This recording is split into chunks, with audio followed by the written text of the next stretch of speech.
దేవుడు చెయ్యి ఇచ్చాడు, దానికి 5 ఏళ్ళు ఇచ్చాడు. ఆ దోశకి అంత కర్మ వచ్చిందిరా. పచ్చళ్ళన్నీ అద్ది ఏంట్రా అది? అదేమన్నా పసుపు కుంకుమ గంధం అక్షంతలో అద్దటం అనుకున్నావా? అలా చుక్క చుక్క చుక్క అద్ది పెట్టి నోట్లో పెట్టుకుంటున్నావు. అంత కర్మే వచ్చిందిరా పాపం. ఆ దోశ అంత కరువులో ఉంది, తనివి తీరా పచ్చడి అద్దరా దానికి? ప్రతి పచ్చడిలో అద్దమన్నాను బన్ను, పామమనలేదు. ఇదిగో మరే మా చిన్నప్పుడు ఒక గేదె ఉండేది. మేము గడ్డి పెట్టినా కుడితి పెట్టినా దానికి టేస్ట్ డిఫరెన్స్ తెలిసేది. ఇప్పుడు నువ్వు తిన్నవే చూస్తే గడ్డి కుడితి కలిపేసుకుని గేదె తినేస్తే ఎలా ఉంటుందో అలా ఉండదు అంటే ఫీల్ అవుతావు. కానీ నాజూగ్గా తినకూడదు బన్న దోశని. తుంచామా, తీసుకున్నామా, నోట్లో పెట్టుకున్నాం. 4 రకాల పచ్చళ్ళు పెట్టారు అంటే ఒక్కో ముక్కకి ఒక్కో పచ్చడి అద్దుకు తినమని, అంతేగాని ఒక్క ముక్కలో అన్ని ముంచేసుకొని మొత్తం కలబోసుకొని తింటామని కాదు. మరి టేస్ట్ ఎలా తెలుస్తుందిరా?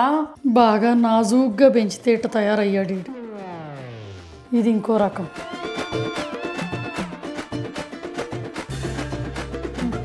వాడు చూస్తే నాజూగ్గా దోశ ఏదో చచ్చిపోద్దేమని బాధతో తింటాడు. ఇది చూస్తే దోశకి ఆల్రెడీ ప్రాణం ఉంది, దాన్ని ముక్కలు ముక్కలుగా నరికి చంపుతున్నట్టు కోసుకొని తింటది.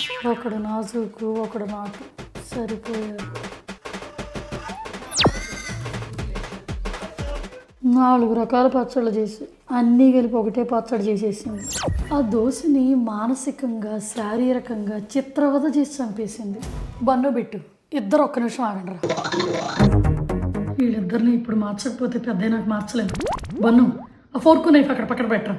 పక్కన పెట్టి నార్మల్ మనుషులు దోశని ఎలా తింటారో అలా తిను.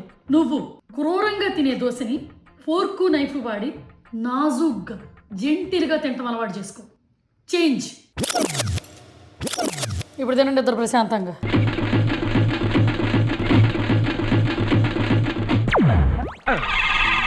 నాకు తెలిసి దీనికి దోశకి ప్రాణం ఉందనుకుంటున్నట్టు ఉంది.